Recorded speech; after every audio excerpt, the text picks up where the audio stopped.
আজকে বানাবো ডিমের অমলেটের ঝোল।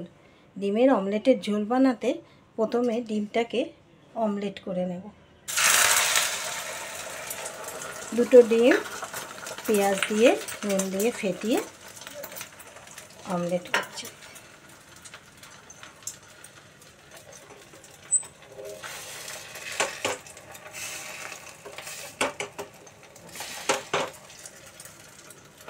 অমলেট করে তুলে রাখবো, তারপরে ঝোল বসাবো।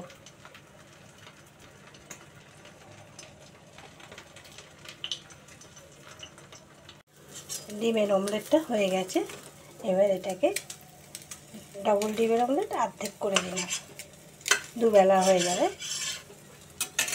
অর্ধেক করে বাটিতে তুলে রাখলাম।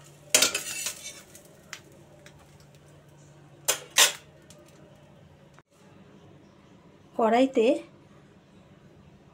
1 থেকে 1.5 চামচ মতন তেল দিয়েছি। এবার এতে দুটো তেজপাতা দিয়ে দিলাম। একটা মাঝারি সাইজের পেঁয়াজ কুচো করে দিয়ে দিলাম।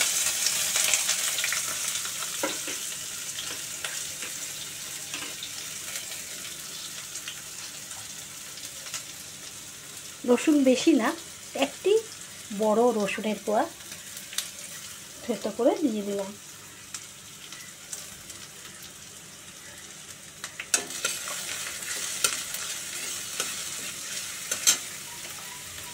এবার একটা মাঝারি সাইজের আলু ডুমো ডুমো করে কেটে দিয়ে দিলাম।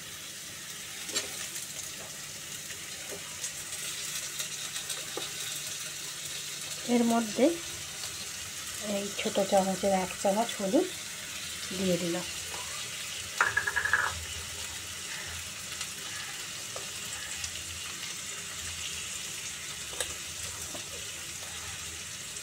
ছোট চামচে 1 চামচ নুন দিয়ে দিলাম।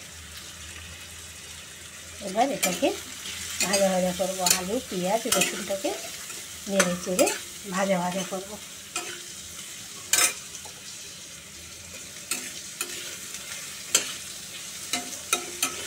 এটাকে নেড়ে চেড়ে 5 মিনিট মতো লাগবে ভাজা ভাজা করতে। আলু পেঁয়াজ রসুনটা বেশ ভাজা ভাজা হয়ে গেছে। এবার এর মধ্যে মশলা দেব।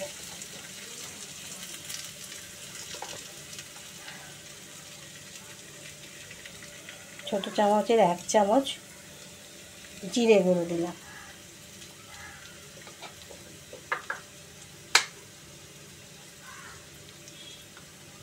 ছোট চামচের 1 চামচ লঙ্কা গুঁড়ো দিলাম।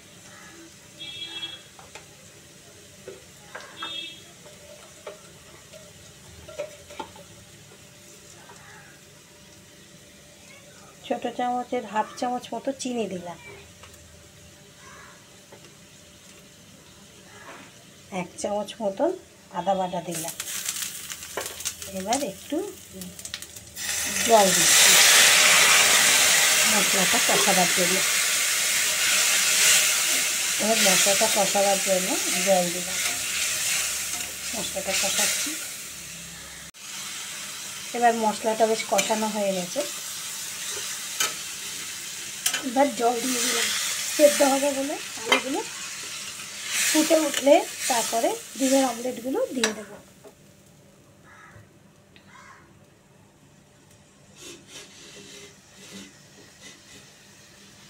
ঢাকা দিয়ে দিলাম।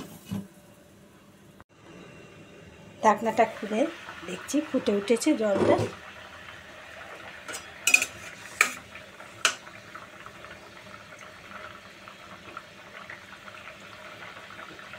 আলুটা একটুখানি সেদ্ধ হয়েছে। এবারে ডিমগুলো দিয়ে দেব। ডিমের অমলেটগুলো আস্তে করে দিতে হবে যাতে ভেঙে না যায়।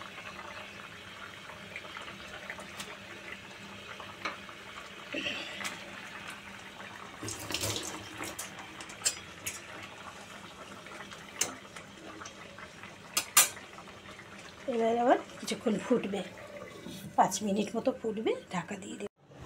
5 মিনিট পর ডিমের ঝোলটা হয়ে যাওয়াতে ঘি গরম মশলা দিয়ে নামিয়ে নিচ্ছি। ডিমের অমলেটগুলো আস্তে আস্তে নামিয়ে রেখেছি বাটিতে, নাহলে ভেঙে যাবে তো। আলুগুলোও নামিয়ে রাখলাম। এবার ঝোলটা নামিয়ে নেব।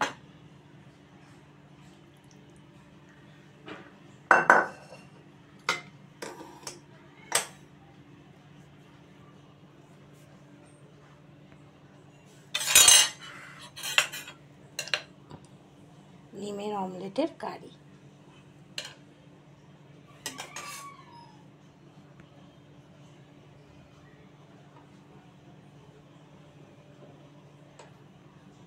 ডিমের অমলেটের কারি।